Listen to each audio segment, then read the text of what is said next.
Davis nag-enjoy sa 4, dalawang players naggugulat sa Lakers.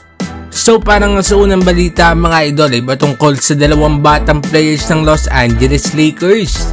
Nakakuha nga ng mga papuri ang dalawang batang players ng Lakers na sina Jalen Hood-Schifino at Max Christie. Yan nga mga idol ay dahil nga sa mga pinakita nila sa unang week nga ng training camp. Ayon kay Dilo at Reeves ay si Jalen Hood-Schifino nga daw ang nag-stood out nga sa kanilang training camp. At sinabi naman ni Coach Darvin Ham na si Schifino nga daw ang MVP nga sa kanilang day 1. Habang si Max Christie naman ay merong goal sa paparating na NBA season. Yan nga ay ang makasama sa rotation ni Coach Darvin Ham.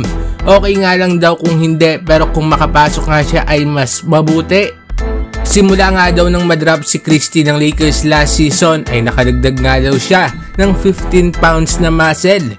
At naniniwala nga siya mga idol na mas makakatulong ito sa kanyang depensa.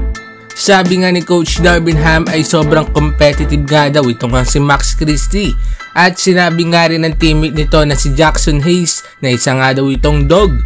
At isa nga daw siya sa nag-stood out sa kanilang training camp.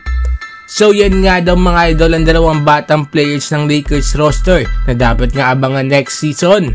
Anong masasabi ninyo dito mga idol? At para naman sa uling balita mga idol ay patungkol kay Anthony Davis. Sa pagkuha nga ng Lakers sa mga big man na sina Jackson Hayes at Christian Wood ay ina-expect nga na babalik si AD sa power forward position. Ayon naman kay AD ay meron nga daw mga plays sa training camp na nakasama niya nga sina Wood at Hayes sa lineup kung saan nga mga idol ay bumalik si AD sa power forward position. At sinabi niya nga mga idol na maganda nga daw ito para sa kanya.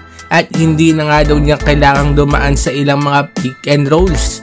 So good to know nga mga idol na kinokonsidera ng Lakers ang pagkakaroon nga ni AD ng kasama na totoong sentro. Sana nga lang mga idol ay talagang ibalik na nga si AD sa power forward position para mas makapaglaro nga ito ng mas komportable. Anong masasabi ninyo dito mga idol? Mag-komento sa baba at ating babasahin yan. Huwag kakalimutan na mag-like, mag-subscribe para sa iba pang balitang NBA. Maraming salamat po.